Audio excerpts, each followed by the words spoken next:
Actif, urbain, hypermobile, quelle offre pour un consommateur d'un nouveau genre? Bienvenue sur Ciel TV, c'est le thème, la thématique de cette émission. L'idée, en fait, c'est de faire un état des lieux des nouvelles tendances de consommation et des innovations permettant de répondre à cette nouvelle demande sociétale et puis aussi de présenter des concepts, vous le verrez, deux concepts qui marchent, l'un qui est je dirais, qui est opérationnel et qui marche à Paris, et puis l'autre qui va commencer à se développer du côté de Rennes, de la Bretagne, au premier trimestre 2013. J'ai à mes côtés Babette Le Forestier. Bonjour, qui est directrice des études documentaires chez TNS Sofres. Je rappelle que TNS a fourni une très forte et large étude pour le CIAL 2012. Christine Frédéric, qui est chef et cofondatrice du concept de camion qui fume, on en parlera dans un instant. Bonjour. Et puis Freddy Tiburce, qui est directeur général du Centre culinaire contemporain de Rennes, en Bretagne. Bonjour, bienvenue à vous. D'abord, Babette Le Forestier, une question sur ces hypermobiles. Qui sont les hypermobiles et peut-être peut-on rentrer un petit peu dans le qualificatif? Ça veut dire quoi, hypermobile? Alors en fait, on a un institut cousin qui s'appelle Cantar Media qui a mené une étude justement sur les hypermobiles en leur donnant un petit peu une définition. Et alors ils ont été un petit peu définis à partir du critère de mobilité à la fois de déplacement, de gens qui utilisaient beaucoup les médias, de gens qui faisaient leurs courses dans plein d'endroits différents, bref, qui bougeaient beaucoup tout le temps. Et en fait, on s'aperçoit que c'est grosso modo 31% de la population, qui sont des gens naturellement urbains, qui sont beaucoup plus actifs que le reste de la population, qui sont plus jeunes, ils ont en général moins de 35 ans, qui sont plus diplômés, plus aisés et beaucoup plus ouverts en fait, parce que justement, ayant des occasions de consommation un petit peu différentes de s'alimenter, sont très ouverts. Ils ont une autre particularité, c'est qu'ils ont des pratiques alimentaires qu'on ne pourrait pas qualifier de les meilleures qui soient. C'est-à-dire qu'ils sont amateurs de grignotage plus que la moyenne. Ils ont des repas plus déstructurés que la moyenne. Alors, naturellement, dans ces hypermobiles, vous avez aussi les lycéens et les étudiants, dont on sait qu'ils ont aussi des modes de vie un peu bizarres. Alors, avant de rentrer dans les chiffres, pour essayer de bien cerner cette population, je voudrais demander à Christine Frédéric de nous parler un petit peu en deux mots de son concept, le camion qui fume. Alors, le camion qui fume, c'est un camion itinérant dans Paris qui propose en fait une seule recette, un hamburger à l'américaine. Ouais. En fait, le camion, c'est exactement comme vous avez dit presque. On est le spécialiste de les hamburgers frites, mais on est vraiment itinérante. On bouge chaque déjeuner, chaque soir, on est dans un endroit différent. Et vous répondez ainsi à une demande très simple de quelqu'un qui veut manger rapidement. Alors soit on fait du take-away puis on retourne au bureau parce qu'on a une réunion, soit on rentre chez soi. Mais vous me disiez, en fait, le concept c'est un hamburger à l'américaine. C'est une sorte de voyage un petit peu culinaire. Alors le hamburger n'est pas forcément le symbole de la grande cuisine ni américaine parce qu'il y a beaucoup de choses qui se passent chez vous, ni française, mais ça répond, je dirais, à un besoin d'avoir un bon produit immédiatement disponible. Oui, le plus important de notre camion, notre concept, c'est pour mettre la concentration sur la nourriture, sur le produit. Mais après, oui, c'est une restauration rapide, mais pas comme on a la mentalité forcément en France. Oui, c'est pas le fast-food à la française. C'est pas le fast-food. On y reviendra dans un instant. Freddy Tiburce, vous êtes le directeur général du Centre culinaire contemporain à Rennes, qui ouvrira, on va dire, en avril 2013. Voilà, fin mars, début avril 2013, oui. On vous a confirmé la livraison du bâtiment pour en la mi-février, voilà, c'est un scoop. Alors ça, le Centre culturel contemporain, en deux mots, c'est finalement une espèce de cooking lab, c'est un laboratoire culinaire. D'où est venue cette idée? D'une part, c'est un parcours, une expérience, de par mes activités professionnelles antérieures. J'avais eu la chance de créer pour l'interprofession laitière au début des années 90, fin 93 pour être précis, la première école de cuisine pour particuliers, le Cercle culinaire de Rennes, qui a expérimenté vraiment le concept de loisir culinaire tel qu'on le déploie aujourd'hui, je dirais tout le monde. Avec Masterchef, avec toutes les émissions qu'on voit à la télé. Tout le monde s'y met ou quasiment. Donc de cette expérience rennaise, on avait créé un réseau de collaboration avec des écoles hôtelières, une cinquantaine en France, qui donnent des cours de cuisine aux particuliers. Et au fil du temps, on a enchaîné, pour faire simple et vite, un certain nombre de crises. On pourrait en parler. Je vais juste rappeler les crises alimentaires de la fin des années 90, où il y a eu un très fort besoin de réassurance sur le contenu de l'assiette. un gros phénomène de médiatisation autour de la cuisine, l'avènement des blogs culinaires, d'Internet, etc. Et un engouement pour les cours de cuisine depuis le début des années 2000 qui est quand même assez fantastique. Ce même phénomène de crise constaté il y a encore quelques années avec la crise financière, ce coup-ci. Et là, on se disait, oh là, les cours de cuisine, ça va être plus compliqué. Et en définitive, il y a une forme de réenchérissement sur le sujet, d'hypermédiatisation, puisque jamais la cuisine n'a été autant sujet à médiatisation, voire à production éditoriale, puisque le nombre de livres de cuisine n'a cessé de croître. Donc dans ce contexte-là, on s'est reposé la question de déploiement d'un outil assez inédit. Il existe des restaurants expérimentaux à travers le monde. Il y en a aux États-Unis, il y a le restaurant du futur aux Pays-Bas, il y a un centre de recherche à l'Institut Paul Bocuse avec un restaurant expérimental. On a voulu aller un cran plus loin. Le cran plus loin en trois expressions, c'est une boîte à outils avec un certain nombre d'infrastructures techniques, des laboratoires culinaires, mais des laboratoires de R&D, de tests, d'analyse sensorielle, des restaurants d'essai, une place du marché, un comptoir à déguster, un plateau TV, amphithéâtre culinaire, etc. Donc, boîte à outils inédite. Une expertise, explorer, innover, transmettre pour accompagner l'innovation et la communication, avec là pour le coup la capacité d'explorer les usages, de générer des idées, de créer des solutions, de tester, évaluer les idées et solutions, de former à la carte et de bâtir les réputations. Et puis enfin, un laboratoire d'expérimentation, le Cooking Lab que vous exprimez. Et quelque part, pour donner une image, nous avons emprunté aux nouvelles technologies d'information et de la communication ce concept de laboratoire grandeur nature, mais appliqué à l'univers du food d'une manière générale et de la cuisine en particulier. Alors, ce qui justifie votre présence sur ce plateau, finalement, c'est que quand on parle d'usage, quand on parle d'attente des consommateurs, c'est dans ce centre-là, enfin, là et ailleurs aussi, qu'on pourra essayer de comprendre ce que les gens attendent en termes d'offres culinaires. Et c'est pour cela que vous apporterez votre éclairage durant cette émission. Je rappelle que le centre s'adresse aux professionnels et à ce que vous appelez les consommateurs. Hein, on y reviendra tout à l'heure. Alors, Babette Le Forestier, j'aimerais qu'on rentre un peu dans le détail sur les hypermobiles. Une étude nous donne quelques chiffres un petit peu sur, je dirais, leur catégorie socio-professionnelle, leur âge, etc. Et puis, je voudrais aussi qu'on parle de leurs pratiques alimentaires. Vous en avez dit quelques mots il y a un instant, mais je voudrais qu'on détaille un peu. Oui, en fait, ce qu'il faut bien comprendre, souvent, on a tendance à penser que les gens en fait, vont se nourrir, mais finalement, on parlait d'attente tout de suite, c'est pas... on a laissé en fait 4 attentes qui sont vraiment fondamentales, c'est-à-dire que selon les gens, selon l'heure, selon le nombre de personnes qui vont déjeuner, dîner ou manger ensemble, il y a vraiment 4 attentes majeures. Il y en a une, c'est s'alimenter. Donc s'alimenter, ça va être se nourrir, quoi, en fait. Hein. Donc se rassasier. On va dire souvent pour les hommes, c'est se rassasier copieusement. Pour les femmes, les attentes ne sont peut-être pas les mêmes. Ce seront des attentes plus nutritionnelles, mais c'est vraiment s'alimenter. Et là, on va dire que c'est les gens qui vont être tout seuls pour leurs propres décisions. Il y a une autre forme en France qui est absolument essentielle, c'est partager. Hein, c'est-à-dire la convivialité. On sait que c'est une exception culturelle française qui maintient, on va dire, un peu les Français en bonne santé parce que c'est quelque chose d'important. Il y a aussi autre particularité française, c'est savourer, c'est-à-dire c'est vraiment se régaler, quoi. C'est cette notion du plaisir. Et ici, on parle aussi du CIAL cette année en disant qu'il y a beaucoup de plaisir. Et puis, il y a une 4e forme qui est le paraître. Paraître, c'est parce que ça fait chic, quoi. Et là, les hypermobiles sont dans ces 4 catégories. Sont dans ces 4 catégories. Et naturellement, en fonction de ces 4 attentes qui sont assez fondamentales, en fait, ils vont fréquenter des restaurants tout à fait différents. C'est vrai que s'alimenter, par définition, on pense au fast-food. Pour partager, ça sera plus le restaurant un petit peu plus traditionnel.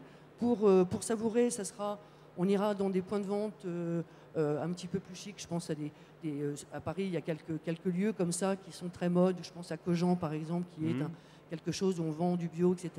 Et puis, paraître, c'est un peu la même chose. Mais bon, c'est vrai que, par exemple, sur le camion qui fume, il y a beaucoup de gens qui ont dit que c'était très chic d'aller dans ce camion qui fume. Alors, sur la timeline de la journée, quelles sont les occasions de manger, les temps où on mange? Alors, on mange quoi le matin, à midi, en début d'après-midi? Alors, en France, on reste encore quand même très focalisé sur le déjeuner et le dîner, hein, par rapport aux États-Unis ou certains pays, par exemple comme l'Espagne, où les gens mangent du matin jusqu'au soir.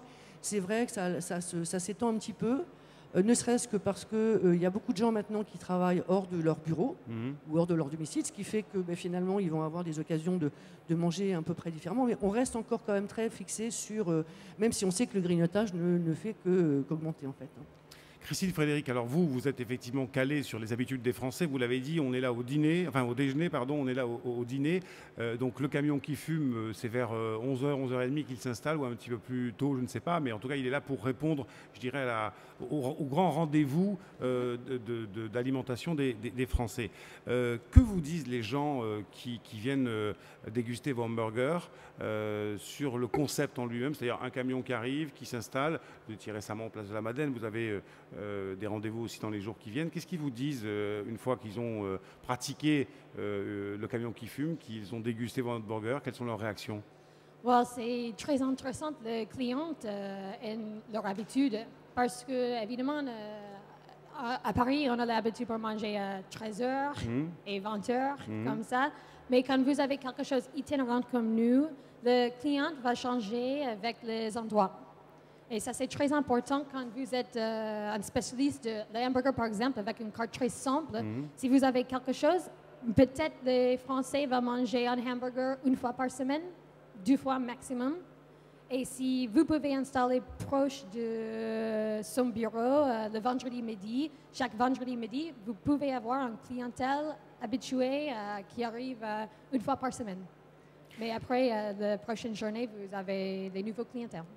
Frédéric Tiburce, qu'est-ce qui a changé fondamentalement dans les usages? Parce que finalement, on part du manger pour vivre ou vivre pour manger. On a l'impression qu'aujourd'hui, les gens mangent pour vivre plutôt qu'ils, à part effectivement la 4e catégorie, une des 4 où on a envie de partager, de s'asseoir autour d'une table. Qu'est-ce qui a véritablement changé ces dernières années dans les habitudes d'alimentation?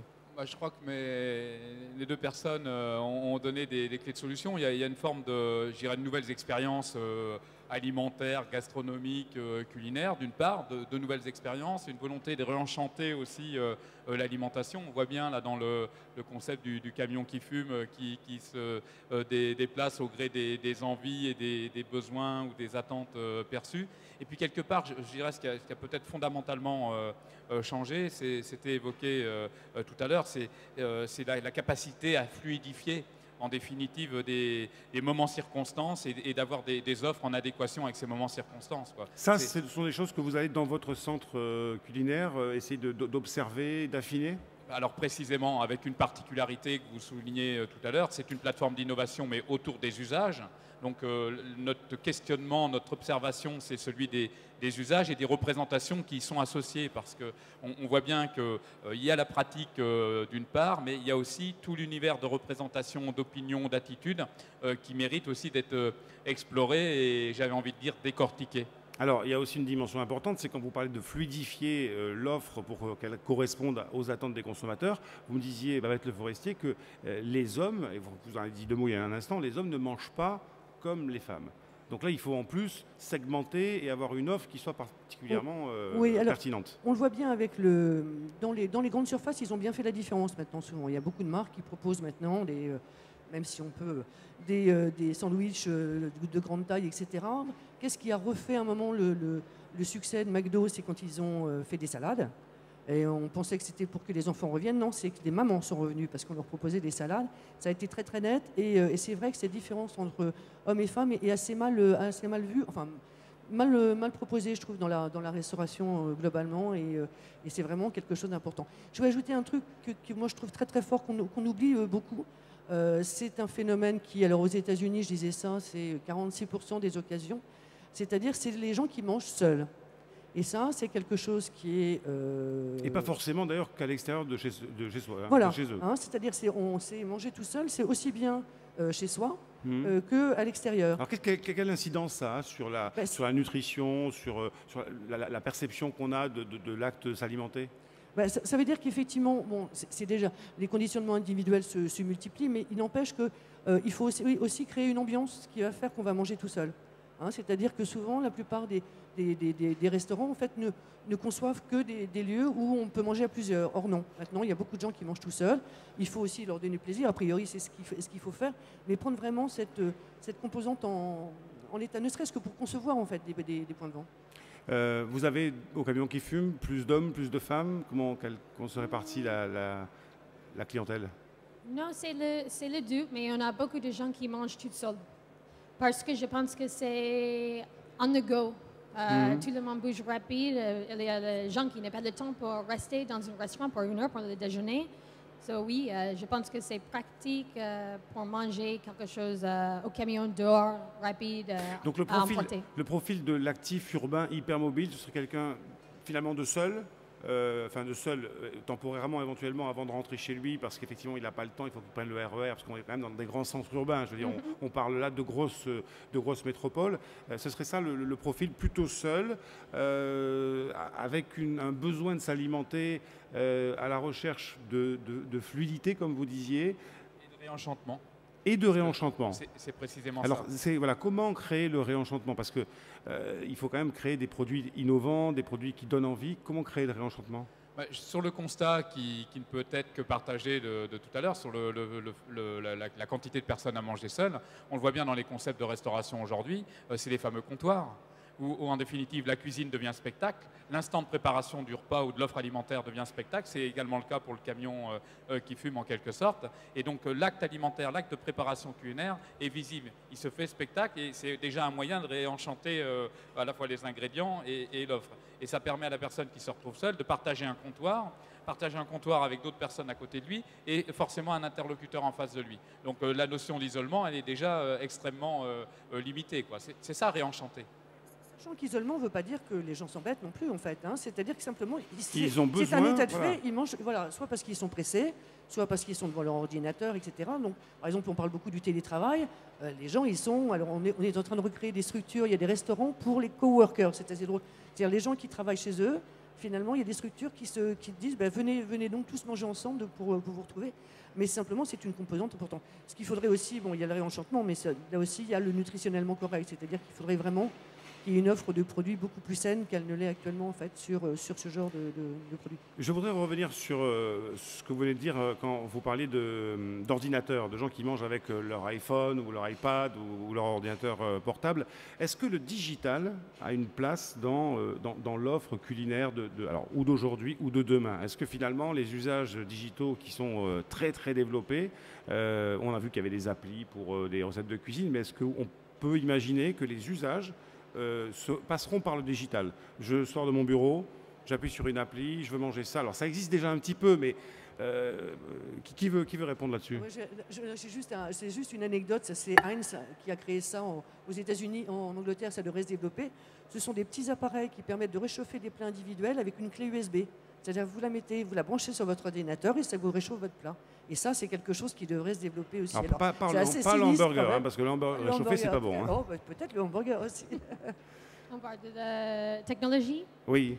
En fait, on utilise beaucoup de technologies dans le camion, mais en plus parce qu'on utilise les réseaux sociaux énormément. On communique avec notre communauté, avec du Twitter, Facebook, sur notre site aussi. On utilise ça pour créer une vraie communauté. Mais après, si on est en train de créer une application pour faire les commandes directes avec les iPhones, avec toute la technologie, et je pense que ça, c'est le futur de... Oui, Freddy Tiburce, sur l'innovation, là, bon, on est sur l'appli, c'est vrai qu'on est déjà dans le présent, mais sur demain, sur comprendre la composition des plats, avoir, par exemple, la valeur énergétique, aller beaucoup plus loin dans l'usage du digital. Oui, alors évidemment, tout à l'heure, lorsque j'évoquais la notion de fluidifier l'acte alimentaire, il est clair que les moyens digitaux aujourd'hui le favorisent énormément et ça a été rappelé. Je voudrais quand même accentuer le propos en disant tout à l'heure ce qui pourrait ressortir, enfin nous le constat qu'on fait dans l'approche innover l'innovation en quelque sorte, il y a une approche passionnelle qui est le fait effectivement de l'actif hyper-urbain, hyper-mobile, etc. Avec, c'était précisé par Madame tout à l'heure, une population plutôt au capital économique et culturel, on va dire élevé, donc un peu plus d'un tiers de la population en tant que telle. Mais l'autre approche qu'on peut constater, c'est qu'en définitive, c'est l'univers de contraintes. Il y a la passion d'un côté et il y a les contraintes de l'autre. Et dans les contraintes, on a quatre paramètres qu'on observe de tout particulièrement. Alors, ils fonctionnent un peu par binôme. Il y a la notion de rationnement et de calcul, et il y a la notion d'hédonisme et d'exploration. Et sous ces univers de contraintes, à la fois matérielles, sociales, économiques, mais symboliques, on s'aperçoit que ce qui est intéressant d'observer, et ça rejoint toute la fluidité que le digital ou le numérique peut offrir aujourd'hui, ce sont les itinéraires de consommation.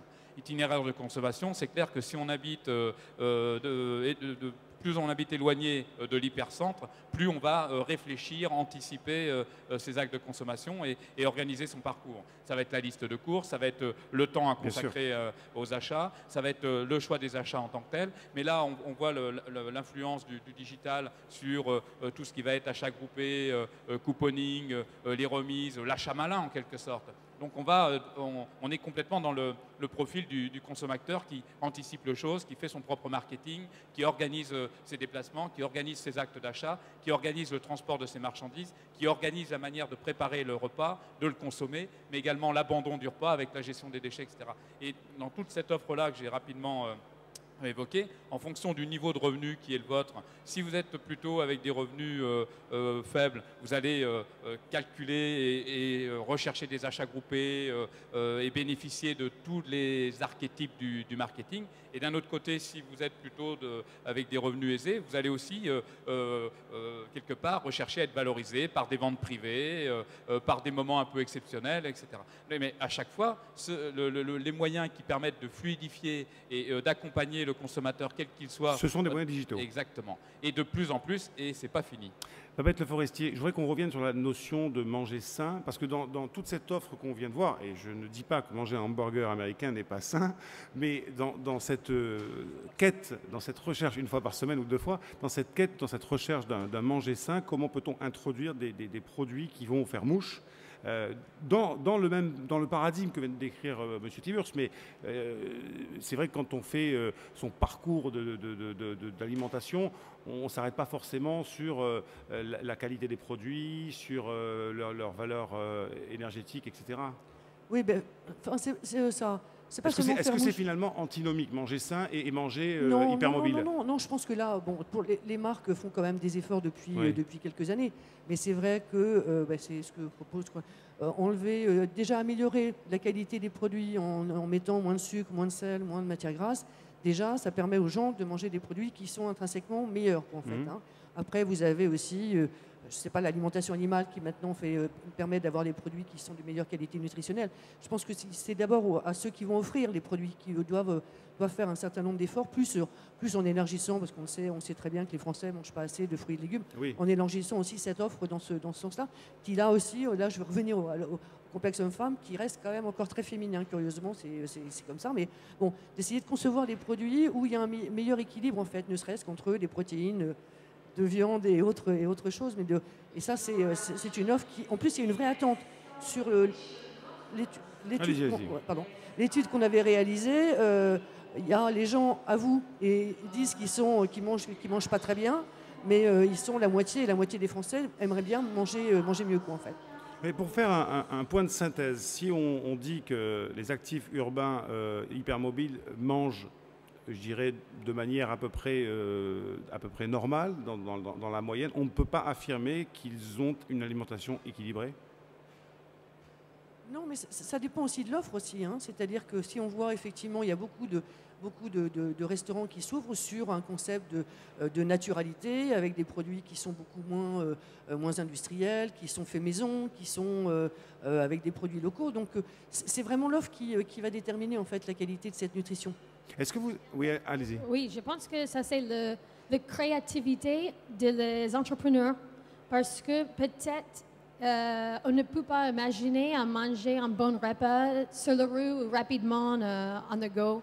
Peut-être, mais évidemment, on peut faire tout dans la restauration de qualité importée, rapide, itinérante. On peut mettre tout dedans. Alors, je vais reformuler ma question. Est-ce que finalement, si on sort des centres urbains et qu'on va dans la ruralité ou dans des zones géographiques en France, pour parler que de la France, où on a le temps de rentrer entre midi et 2 chez soi, est-ce qu'on mange mieux? Est-ce que c'est meilleur pour la santé? Je ne sais pas si on peut tirer des généralités. Non, mais c'était une question. En définitive, moi j'ai quand même le sentiment que dans une cacophonie nutritionnelle ambiante où déjà ça veut dire quoi bien manger, il faut le remettre dans un contexte souvent social, individuel. Bien manger pour madame, c'est peut-être pas la même chose que bien manger pour moi. Tout dépend de l'activité physique que l'on peut avoir, tout dépend de ses propres goûts, etc. Ce qui est certain, c'est que l'évolution de l'offre alimentaire et de l'offre restauration fait qu'aujourd'hui, on peut trouver tout type d'offres. Tous les travaux et toute l'offre mise en avant sur le CIAL le démontrent. Il y a une diversité de produits. Aujourd'hui, il y a du goût, il y a de la diversité nutritionnelle, il y a de l'éthique. Il y a le supplément d'âme qu'on attend de la part des produits. Après, il faut que chacun se questionne par rapport à ses propres pratiques. On dit souvent qu'il n'y a pas de mauvais aliments, mais il y a des mauvais comportements. Et je pense que ça reste d'actualité. L'offre, elle est là. Le CIAL en est une vitrine assez extraordinaire. La manière dont l'offre est véhiculée, là aussi, on le voit bien aujourd'hui, il y a une accessibilité à l'offre alimentaire et en particulier en dehors de chez soi qui est factuelle, qui est réelle, aussi bien en milieu urbain qu'en milieu urbain ou rural. Quand on déjeune, quand on a la chance de déjeuner chez soi à la maison, ce qui concerne encore une majorité de Français, il faut le rappeler, je dirais le premier moyen de manger sain, c'est de cuisiner soi-même. Et on voit bien que les pratiques en la matière le confirment. Donc, je pense qu'il y a pas de généralité, on ne peut pas dire effectivement. Je pense qu'il n'y a pas de généralité à établir. Il y a une diversité d'offres et une diversité de comportements. Alors, oui, allez-y. Attends, on va ouvrir votre micro. Oui. Les hypermobiles, en fait, c'est vrai que malgré tout, ont des tendances alimentaires à plus grignoter, beaucoup plus que la moyenne, en fait, par rapport à ce qu'on peut voir. On est bien sur une erreur de comportement. Voilà. L'offre est là, mais après, c'est le comportement qui décide. Qui détermine effectivement la qualité de son alimentation. Je voudrais... Pour moi, c'est la responsabilité de le restaurateur pour utiliser les bons produits de base. Mais c'est le consommateur qui va décider qu'est-ce qu'il veut manger.